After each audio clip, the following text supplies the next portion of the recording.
Hello, welcome to the TUC webinar on the Apprenticeship Levy. My name's Iain Murray. I'm a strategy manager at TUC unionlearn, and a lot of my day job is to do with actually working with unions on supporting high quality apprenticeships. Please join in and participate in the webinar. If you look below the video stream, you'll see links for questions and polls. If you've got any questions you'd like me to answer, please submit them, and I'll do my best to answer as many of your questions as possible at the end of my presentation. You'll also see you've got chat area to the right of the screen. Do say hello, chat to you fellow participants. But if you've got a question for me, it's best probably if you put a question in the question area and not in the chat area. Okay, so for the next 15 to 20 minutes, I'll run through the main issues relating to the new Apprenticeship Levy and how it impacts on how apprenticeships are delivered and funded, and also importantly how it actually affects the relationship that unions have on supporting high quality apprenticeships in the workplace. Okay, I'll go back a couple of years to 2015 when the Conservative government announced two key policy measures and when they were elected. First was they established a new target to create, they said they would create 3 million apprenticeships and over the 5-year period by 2020. We had another election, of course, last year, but when the minority Conservative government was returned, they actually stuck with the original target to create 3 million apprenticeships over that 5-year period from 2015 to 2020. The other major announcement that they made back in 2015 was to introduce a new apprenticeship levy, which was quite surprising coming from a Conservative government. It's a thing that sort of trade unions and Labour governments in the past have supported, and it's basically the premise is that sort of employers should pay a training levy to encourage them to provide more funding for training and to encourage them to actually train more employees. I'm going to just cover a couple of basics about the Apprenticeship Levy, but I'll come back to this in a bit more detail when I run through how it actually operates in practice in the workplace and how employers have to pay the levy and how they use the levy to actually to fund apprenticeships. Basically, the Apprenticeship Levy came into effect last April 2017. And it only applies to large employers, and it applies to all employers in the UK. It's not based on the number of employees, it's actually based on the total wage bill, annual wage bill of employers. So you have to pay the levy as an employer if your total annual wage bill is more than £3 million per annum. If it's less than £3 million, you don't have to pay the levy, and there's a different system for funding apprenticeships, and I'll sort of clarify that later. The levy, it's basically it's a levy of 0.5% on the total wage bill above 3 million. Again, I'll explain that in a bit detail later. Employers who pay the apprenticeship levy get the money back, but they only get the money back if they use it to pay for the apprenticeship training and assessment. So it's not real cash they get back, they actually get it back in a digital format to actually pay training providers or colleges. Now, only 2% of employers pay the levy, because only 2% of employers in the UK have a wage bill in excess of 3 million per annum. Although it's only 2% of employers, a lot of people work in these organisations, and it's estimated that around 60% of people at work are in these organisations. So 60% of employees are covered. In some parts of the economy, for example, in the public sector, because there's a much greater propensity for large organisations, 90% of the workforce are actually in work for employers who have to pay the apprenticeship levy. Okay, why did the government argue for the levy? And I must say, it's not just the government, we actually support the levy with TUC. There's a key number of reasons. One is that sort of employers in the UK in the last 10 to 15 years, there's been a real trend where they're investing less in training, and a lot of the statistics and research has highlighted that. A second reason is that UK productivity, which is sort of how productive the workforce is, has actually been it's been really poor over the last 10 years. And that has a major impact on how the economy does. It also has a major impact on other important things like wage growth, and we've seen very slow, very poor wage growth, actually no wage growth at all over recent years, and poor productivity is part of that. I think the other influencing factor is that sort of the government and TUC and other trade unions look across the channel to other European countries that have, many of them have high quality apprenticeship systems, especially countries like Germany and some of the Scandinavian countries. And all the evidence is that if you have a good, high-quality apprenticeship system, you tend to have lower rates of youth unemployment, and you tend to have it's pretty obvious, you tend to have a more highly skilled workforce because you've got a lot of people getting access to good, high-quality training. The other thing on the horizon, of course, is Brexit, which is hitting the news headlines every day, but it's obviously going to have an impact on the number of skilled workers from Europe coming into the economy. Another kind of key objective for the Apprenticeship Levy is to boost funding for the apprenticeships, and it will do that, as I'll flag up in a minute or two. But the other major reason is that it should encourage more apprentices to be recruited. It should encourage more employers to recruit apprentices. One thing I will sort of flag up is that initially that's not happened, that actually the number of apprentices has actually declined since the levy was introduced, but there are a number of factors for that I'll cover. Okay, I'm just going to look at a couple of charts just which will sort of give a kind of graphic representation of some of these factors. This chart just basically shows the decline in the percentage of employees who are actually getting training at work.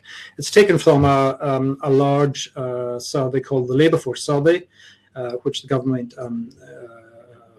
sort of commissions. It actually asks employees if they've recently if they've received training at work, and it's been asking this question for a number of years, and if you look at sort of the trend between 2000 and 2017, you've seen it go down from about 10% of employees saying they got training in the last month, and now we're just sort of under 7%. So there's been quite a decline in employer investment and training. Oh, sorry, I think I've missed one. Yeah, the productivity one. Yeah, the other kind of key graph that a lot of economists will tend to use when they show sort of problems with the UK economy is what the trend in UK productivity. If you look at this graph, you'll see sort of productivity was sort of increasing at the kind of at the standard rate, which is the kind of the kind of black line. And if you come to around 2008, obviously it dropped as a result of the recession. But what has happened since then is that the productivity in the UK has stalled, it's basically sort of flattened out. And this is very different to many other countries. Some of the other European countries that were all affected by the recession in 2008, their productivity has recovered, but ours hasn't. And a lot of that is actually put down to the fact we're not training enough people and not actually generating enough skilled workers. The other major issue is, not too surprisingly, money. Spending on apprenticeship training. The levy will definitely boost spending on apprenticeships, and what it's actually also going to do is make employers responsible for funding apprenticeships, and so that they switch from government spending it, being responsible to employers. Early estimates are that for example, spending in England will increase from about 1.8 billion in 2016-17 to about 2.5 billion by 2020. That's an increase of about 28%. The devolved nations will also receive a portion of the funding raised from the Apprenticeship Levy, but this is where it gets a little bit complicated,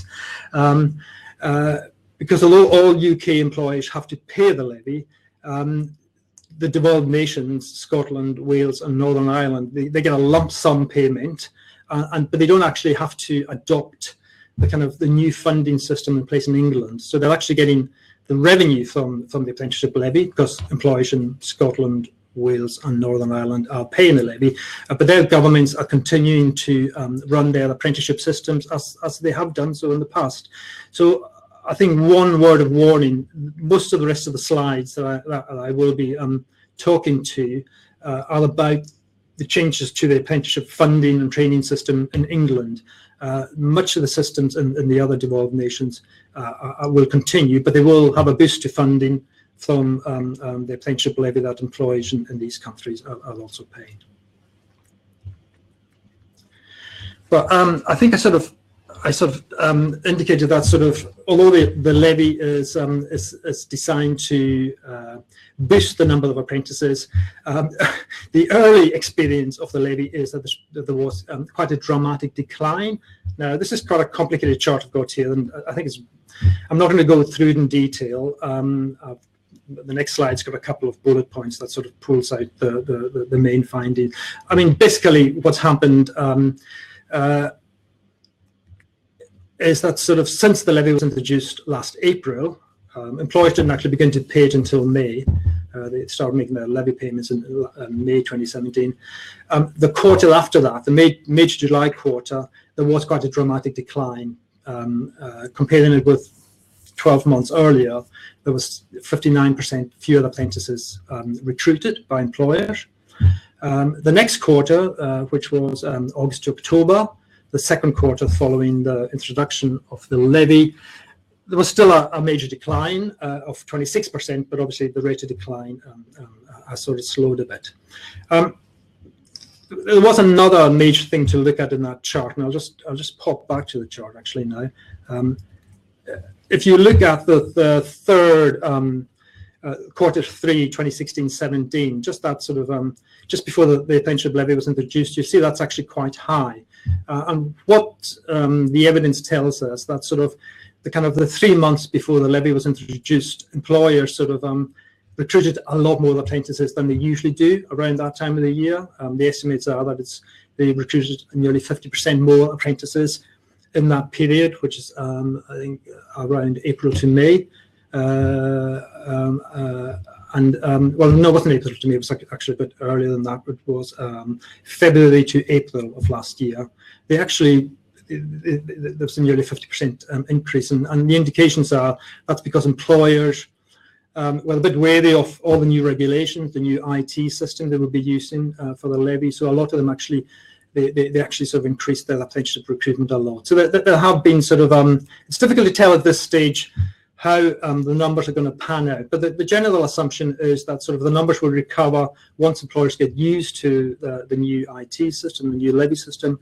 But we'll have to, time will tell on that front. But I think the assumption is still that sort of apprenticeship numbers will increase, because there will be lots of employers who were paying the levy who had never recruited apprenticeships, who are probably sort of delaying their recruitment, and who will actually start to recruit because they know they won't get their money back unless they recruit apprentices. Okay, how does the system work? Well, as I said earlier, the levy is 0.5% of the annual wage bill above 3 million. It's paid to the government, it's paid to HMRC, and it's done on a monthly basis via the other payments that employers make to the government via the PAYE system. For example, we took sort of, it's not a standard example, but it's just to give you an idea of how it works. For example, an employer who's got a total annual wage bill of £10 million has to pay 35,000 to HMRC each year. That is the levy. It's based on 0.5% of 7 million, because they don't pay for the first 3 million, don't pay anything on the first 3 million. So basically, employers are paying about £5,000 of every £1 million of their annual wage bill above 3 million. You've got 10 million wage bill, you pay 35,000. All employers who are paying the levy, they also have to set up an account on what's called the new digital apprenticeship service. And that's the way they actually get their money back, so to speak. It's not hard cash they're getting back. It's a digital payment, and every month following the payments they make, they can recoup these payments, and the government actually returns to their digital account the amount of levy they paid in the previous month, and they actually also top it up with a 10% top up. so if you've paid sort of 5,000 in 1 month, the government will actually put in £5,500 to your digital account the following month, which is the 5,000 plus 10%. And then employers can use that digital account to actually pay colleges and training providers for the training and assessment of apprentices they're recruiting. They cannot use it for anything else, and they must use that money to pay for training and assessment from colleges or training providers that are on the government register of approved training bodies. They can't just actually use any college or provider. They've got to be actually an accredited provider that's on the government's list to do that.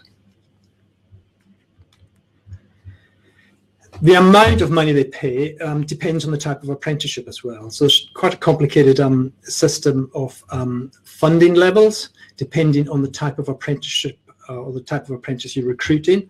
There's 15 different funding bands, ranging from about 1,500 up to about £27,000. So some of the highly technical apprenticeships, like say, sort of very technical engineering apprenticeships, employers can spend up to £27,000 in total on an apprenticeship of that sort. And obviously they use their digital account to make these payments.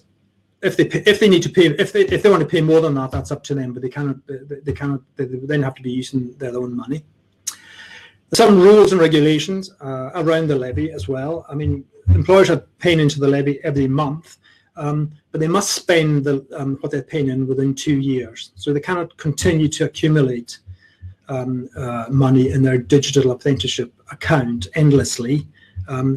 If they don't spend it within 2 years, they will lose it, so there's an onus. But some employers, that may be one of the reasons why some employers haven't started to use their levy funds to immediately recruit new apprentices, because they know they've got a little bit of leeway to actually sort of get things in place, and that's probably part of the reasons for the decline in apprenticeships after the levy was introduced. If employers use up all the money in their digital account, they then have to switch to a different type of funding system, and it's the funding system available to non-levy paying employers, which I'll sort of talk about in the next slide. So this is where it gets a bit complicated, because we do have two systems in place. We have the system for employers who have to pay the levy, and we have a funding system for employers who don't have to pay the levy. Another kind of flexibility the government has agreed. A lot of employers were saying they would like to use some of the money in their digital levy account to support other employers to pay for the apprenticeships, and especially employers in what you call the supply chain. It may be large companies will often have a relationship with a lot of smaller companies, because they're actually producing parts for large pieces of machinery that the large company is producing. And so the government has agreed that employers can transfer 10% of their digital levy funding to smaller employers from this April onwards, to support them to actually recruit apprenticeships. Okay, then we get down to all the employers who don't have to pay the levy. Sort of 98% of employers who don't have to pay the levy at the moment. But again, as I said earlier, that's about 40% of the workforce covered by this. Their system is a lot simpler. I mean, first they don't have to be signed up to the digital apprenticeship system, because they're not making levy payments, and they're not using levy payments to fund their apprenticeships. What they have to do is it's a fairly straightforward system. The government pays 90% of the costs of training and assessment of apprentices, and these employers have to pay 10%, and they make that 10%. So when they actually they make that 10% contribution direct to the college or training provider that is delivering the training for the apprentice, and the government pays the other 90% directly. The same rules around funding and levels applies to levy paying employers. Each apprenticeship is given a certain funding band, and the same rules apply that if these employers want to pay more than and the funding cap set by the government, they will have to do that out of their own pocket. So what we have really is we have kind of two systems in place at the moment.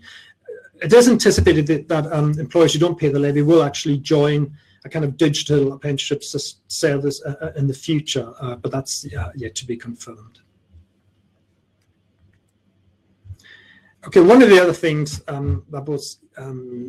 that came into place last April alongside the Apprenticeship Levy funding, the new funding regime, was that the government set out sort of additional support for certain groups, and this is something TUC has sort of welcomed, and most other people are welcomed, and it's mainly additional funding that the government offers to employers, direct to employers, to recruit certain groups who face sort of barriers to getting onto an apprenticeship.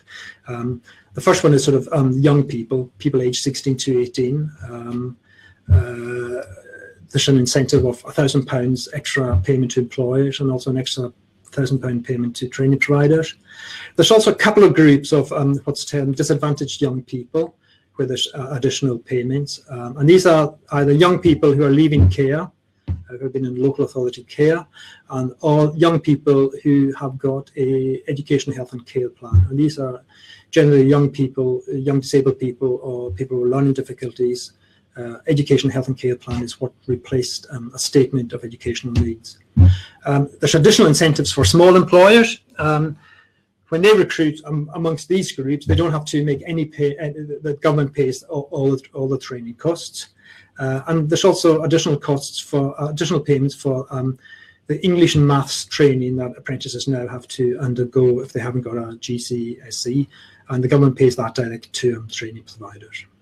So I mean, so these are welcome incentives, and we've encouraged trade unions to, when they negotiate with employers, to sort of highlight that there are these incentives in place to actually sort of, to help some young people who face barriers to access apprenticeships.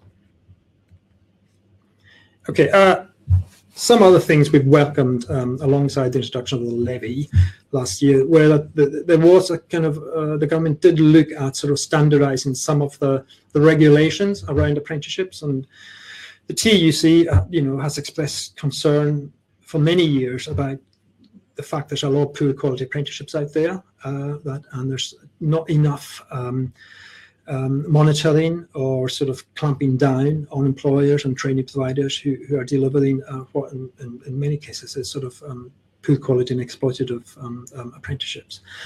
So the government set out a number of standards around sort of, that an apprenticeship must be for a new job, or if it's sort of an adult in an apprenticeship, the job should be, significantly changing as a result of doing the apprenticeship. It should be linked to an apprenticeship framework or one of the new apprenticeship standards. And you can't get money, you can't get government subsidy unless you're delivering an apprenticeship that meets these standards.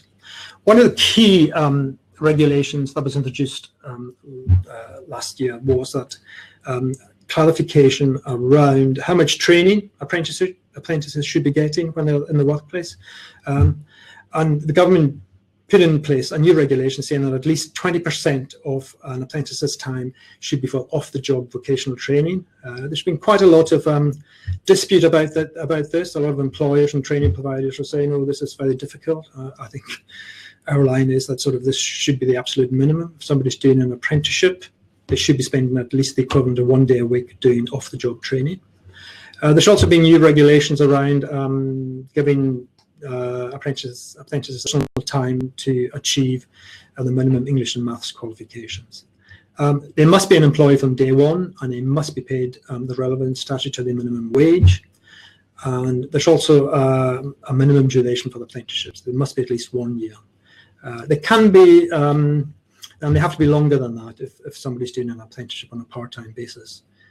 And there's growing numbers of people doing apprentices on a part-time basis. For example, people with caring responsibilities, disabled people who find it difficult to work full-time.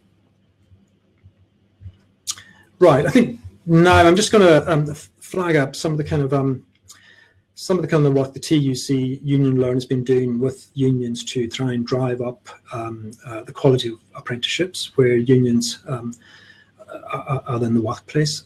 We've had a TUC Charter for Apprenticeships been in place for a number of years, and that just sets out a kind of key and number of principles that sort of, that union reps use as a kind of framework for negotiating sort of quality apprenticeships. I mean, some of this is it's not rocket science, but it's useful as a kind of checklist. It must be a job with a productive purpose. It must be paid a fair rate. Very often, although there's a minimum wage for the apprentices that's currently £3.50 an hour, in most unionised workplaces, unions are actually sort of negotiating a proper apprenticeship wage rate that is above the minimum wage. But in lots of non-unionised workplaces, we have large numbers of apprentices on the minimum wage, £3.50 an hour, and there's lots of evidence that many are not even getting that. Quality training and making sure people, apprentices, are getting sort of time off to do that training is another key area where unions negotiate. And then sort of trade union engagement with apprentices is sort of key to that as well. Our charter says that sort of, the employer should employ the trade union at every level of the programme, and that's from the moment they negotiate the terms and conditions for the apprentices to actually ongoing support for the apprentices. We say that apprentices should have regular access to and support from trade unions, and in particular from union learning representatives who can offer one-to-one support and sort of a mentoring of especially young people who quite often need a great deal of support when they're moving into the workplace for the first time. We also sort of emphasise the need for apprenticeships to be accessible and achievable by all people. There's lots of research showing that certain groups don't get access to the best apprenticeships, whether that's sort of young women being, quite often ending up in low-paid apprenticeships, black and minority ethnic people not getting access to the best apprenticeships, or not getting access to their fair share of apprenticeships. And there's also a big issue around disabled people and people with learning difficulties. Health and safety is another key area. Young people are more likely to encounter sort of accidents at work. So regulations and standards around sort of making the workplace safe and healthy for apprentices is very important. And then finally, there's been a lot of unions have been negotiating around making sure that employers are using apprenticeships and increasing the number of apprenticeships to actually expand and complement the workforce. They're not actually using it as job substitution by making older workers redundant, actually replacing them with cheaper young apprentices. And that's been an aspect of many agreements between sort of employers and unions, where unions have actually ensured that sort of that doesn't happen. Okay, this slide. It's just a kind of a checklist of how trade unions kind of deliver on key priorities. I think I've covered most of the ones on the left-hand side about negotiating and supporting high-quality apprentices. On the right-hand side, just sort of highlighted some of the means that unions are in the workplace are using are sort of boosting their kind of influence and capacity in negotiating high-quality apprenticeships and accessible apprenticeships, especially around the collective bargaining agenda and the use of learning agreements. In some workplaces, unions have negotiated specific apprenticeship agreements, or they've used learning agreements to put in place sort of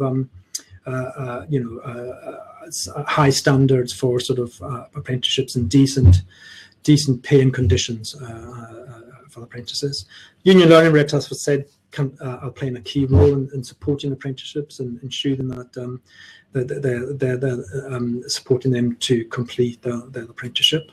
But I think one of the issues with apprenticeships is apprentices cover a kind of wide area of things that all different types of union reps are involved in. Union learning reps are very much focused on the training and skills, but we also have sort of other reps who are very much involved at the negotiation level, so they're actually involved in negotiating the terms and conditions. We also have health and safety reps who are very much involved. So a kind of key priority is that actually there's a coordinated approach between all different types of reps in the workplace because that's necessary to actually support apprentices from all angles, really. Mentoring and one-to-one support, again, that's a kind of key thing that sort of union learning reps in particular have got a lot of experience. And one of the things that we've sort of at Union Learn we've tried to do is actually sort of highlight case studies where unions have actually sort of been involved and actually made a genuine difference to the lives of apprentices. I'm going to sort of just hold it up, but this is a kind of a case study booklet we published last year called sort of Union Supporting High Quality Apprenticeships. And it's got a number of case studies from different unions showing how the reps and in workplaces have made a real difference and ensured that sort of, we've got good quality apprenticeships. Okay, I mean, there's a wide range of resources on the Union Learn and TUC Education website that you can actually either sort of access or download. For example, these are some resources aimed at union reps. We've got TUC Education eNote that basically gives reps an overview of sort of how they can actually sort of support and negotiate high quality apprenticeships. If you haven't used eNotes before, that basically a sort of online learning module, and they've got sort of a mixture of text, video, quizzes. They're just a very easy way of actually sort of getting your head around a topic and around sort of something fairly complex like apprenticeships. It's a useful introduction. We also have a number of negotiating guides that you can see on the screen. We've got a very short guide on some key negotiating tips with the introduction of the levy. We've got a more detailed apprenticeships toolkit, which we're in the process of revising. A new edition will come out around Easter time. That's actually got a lot of information in it. We've also, last year, we published a new guide on accessible apprenticeships, just setting out how we think union reps could actually sort of support more disabled people to actually to get a shot at being an apprentice, really. We also produce some resources aimed at apprentices themselves, and that's largely aimed at ensuring that they're aware of what their rights are as an apprentice. They're the sort of employment rights, and also their rights to actually get decent training and achieve a sort of finish their apprenticeship with the ability to go on to sort of well-paid sort of employment. There's another TUC Education eNote aimed at apprenticeships. It's called Apprenticeships Know Your Rights. There's also we have produced a new edition of Your Rights as an Apprentice leaflet. Again, they're both available on the website. Okay, I just want to finish because there has been much of my talks focused on sort of how union reps quite rightly can actually sort of support high quality apprenticeships, but I know we're aware that the TUC around a lot of evidence about sort of poor quality apprenticeships, and so there's we do quite a lot of wider campaigning to actually press the government to actually address some of the kind of the key issues that we think are sort of that need to be looked at. I mean, one of the key things is that we think there's still too many poor quality apprenticeships out there. For example, I mean, there's quite useful statistical evidence. The government itself does a sort of survey where they actually interview a large number of apprentices, asking them about the quality of their apprenticeships. The latest one was published last year, and it showed that 30% of the apprentices that had been surveyed didn't even know they were an apprentice, which begs a lot of questions about the quality of the apprenticeship they're on if they don't even know they're on one. 1 in 7 apprentices said they weren't getting any kind of formal training at all, which also begs the question: is that an apprenticeship? There are real problems around contravention of the minimum wage as well. This has been going on for years and years, and the government has yet to really sort of tackle it properly. Again, the government publishes a survey every 2 years of apprenticeship pay rates. The last one was published last year, and it showed that nearly a fifth of apprentices are not getting paid the statutory minimum wage, which is £3.50 an hour, which is quite a shocking statistic, and we've called on the government to, there needs to be much greater enforcement of the minimum wage rules for the apprentices. There's also continuing problems around ensuring everybody has a decent shot at getting an apprentices access to an apprenticeship, especially some of the groups I've already highlighted. Too few women are going into high quality, high paid apprenticeships. Black and minority ethnic groups are not getting access to enough apprenticeships, and there's the issues around disabled people. And the final issue that the TUC has been campaigning on for a number of years is that sort of our apprenticeship system in the UK, and in England in particular, is very different from the apprenticeship system in many other European countries. In most other European countries, there's a kind of a partnership between government, employers and trade unions, where they collaborate on actually sort of setting out the standards and agreeing how the system works. This is not the case, particularly in England. I think a prime example of that is that the new body the government established last year, the new Institute for Apprenticeships, which is the national body, which is now signing off apprenticeship standards and setting funding levels, does not have any trade union member on the board, and then you wouldn't find this in any other similar European country. And I think it's sort of probably indicative of the kind of the extent of poor quality in the apprenticeship system is that we don't have a proper partnership between employers and unions at the national and sector levels to agree standards. Okay, I think I'll stop talking here, and I think now probably an opportunity for me to look at some of the questions you've posed.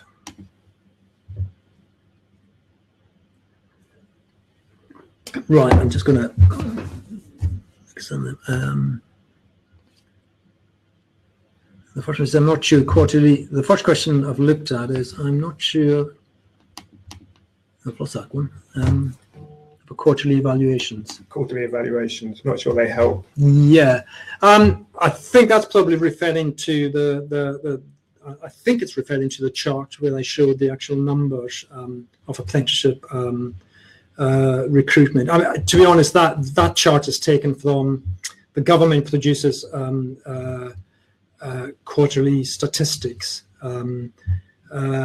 and that's the way they collect the statistics. Really, they collect them on a quarterly basis from their records. So that's not something we can control. I wouldn't say that probably really properly evaluations. They don't really tell us a great deal about the quality of the apprenticeships. They just tell us the number of people who have started on the apprenticeships.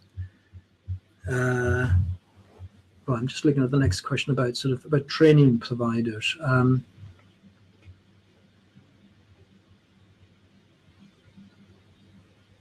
Well, this question is quite interesting because it's actually talking about that the employer isn't using the apprenticeship system for existing employees, but is focusing on new people coming into the business. There have been some concerns in the past about adult apprenticeships because there has been a tendency in some cases for employers and training providers to actually deliver fairly low quality training, and that's one of the reasons we get the statistics that a lot of apprentices don't actually know they're an apprentice, because around half of adult apprentices responding to the government survey said they didn't know they were an apprentice.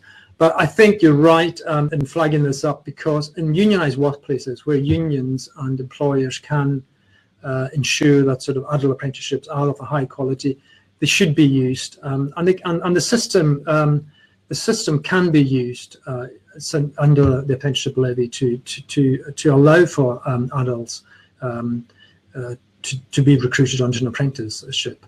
I think one of the barriers is that sort of there are new regulations in place which mean that an adult has to be meeting all the new criteria, and that includes that they get 20% time off. And I know that some employers have been saying, "Oh, we can't do that now because that means that person will be off the job 1 day a week." I think our response to that is that sort of, if it's a proper apprenticeship, they should be getting decent time off the job to do the training to achieve a proper apprenticeship. Got two more here. Oh, well, what happens, that question is, so what happens to a company that's not planning on spending their apprenticeship levy and classing it just as a tax? Well, there isn't any kind of penalty for that. Ultimately, the way the systems works, if you actually pay the levy and you don't recruit any apprenticeship, it will just be a tax. So there isn't any more leverage on these companies. I mean, for some very large companies with huge annual wage bills, that can be quite a large tax. But ultimately, there's no requirement. It will mean that they just pay it as a tax, and they can continue not to recruit apprentices. But I think what we're seeing is that sort of a lot of companies didn't use their levy money immediately. I think there's some instances where even sort of senior people in large companies weren't fully aware of the extent of the levy payments they were making. And I think there's been some delay because they know they've got this 2-year time frame. They won't lose their levy money. So I think we will see some large employers who are paying the levy initially and not recruiting apprentices will slowly develop their training strategies to actually sort of recruit more apprentices, whether that's taking more young people into their companies or actually looking at offering existing employees the opportunity to be an apprentice. Has there been any? Oh, sorry, I just lost that one. I'm just looking over another screen. That's questions asking, has there been any feedback from the procurement of training for public sector apprenticeships, either from the buyer or supplier side? I don't have any detailed feedback on that at the moment. I think I'll come back to that. Things are fairly complicated in the public sector because alongside the levy payments affecting most employers, because most employers in the public sector have a wage bill above 3 million. There's also, the government also last year introduced a specific public sector apprenticeship target, which applies to all public sector organisations with more than 250 employees, and that target is that they should be working towards 2.3% of their workforce being apprentices. So that is quite for local authorities, NHS trusts, and other large kind of employers in the public sector. That is quite a huge deal, really. But I'll come back on the procurement. I'll also do some investigation into that.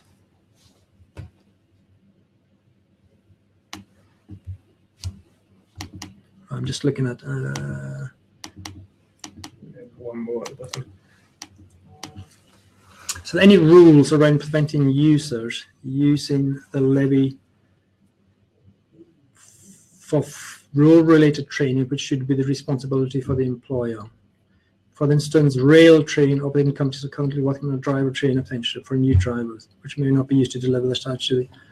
So it's useful health fund company training.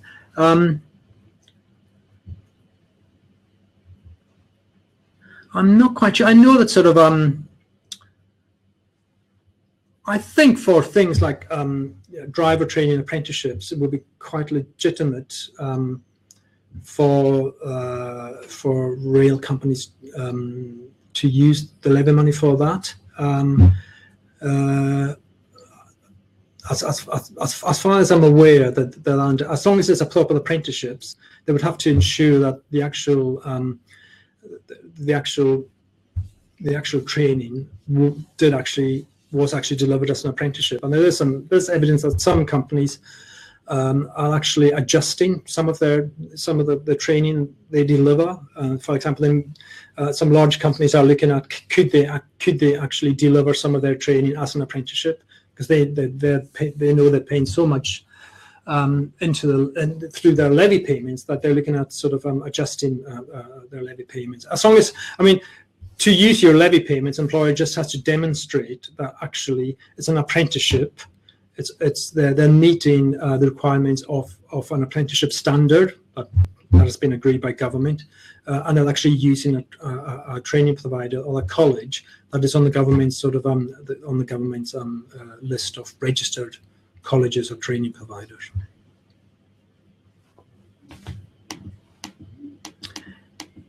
Yeah, and sort of that question is a TUC tracking complaints about poor provider practice. I wouldn't say we're specifically tracking complaints in a way that sort of it's the role of organisations like Ofsted and the Institute for Apprenticeships to actually sort of monitor poor provider practice. What we do track is when we get feedback from TUC affiliated unions who are who may have concerns about specific practices, and through that we would support the union to sort of make these complaints through the kind of through the proper channels. What we have done, I think, at the TUC is we tend to try and influence government policy by highlighting the extent of poor quality apprenticeships, and some of the ways we do that are through submissions to consultations the government carry out. For example, the House of Commons has a number of select committees that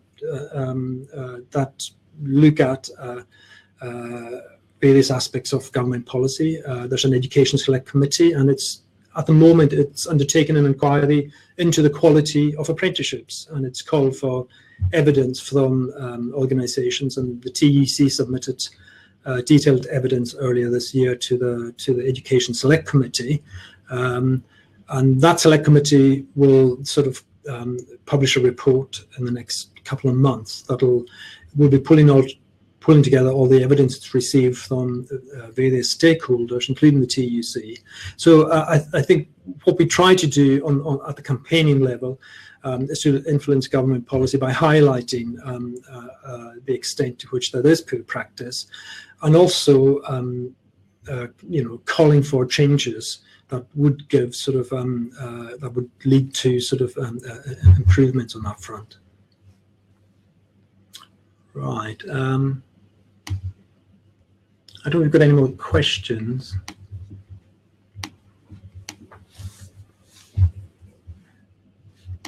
Any more? No, I'm just looking to my left. Well, I'd just like to finish by just thanking you all for logging in. I hope it's been interesting. I just want to flag up that the next webinar that will be delivered will be on organising at work, building strong workplace unions. Carl Roper, a colleague of mine at the TUC, will be looking at organising at work and how we can build stronger unions. I think, and that will be next Wednesday, February the 14th at 2:30 p.m. You can actually save a place or save your seat if you go to www.crowdcast.com/TUC, and then you can log in there and actually save. Make sure you're actually going to have access to that webinar, which I'm sure will be very interesting. Okay, thank you all for logging in, and I hope it's been helpful. Thank you.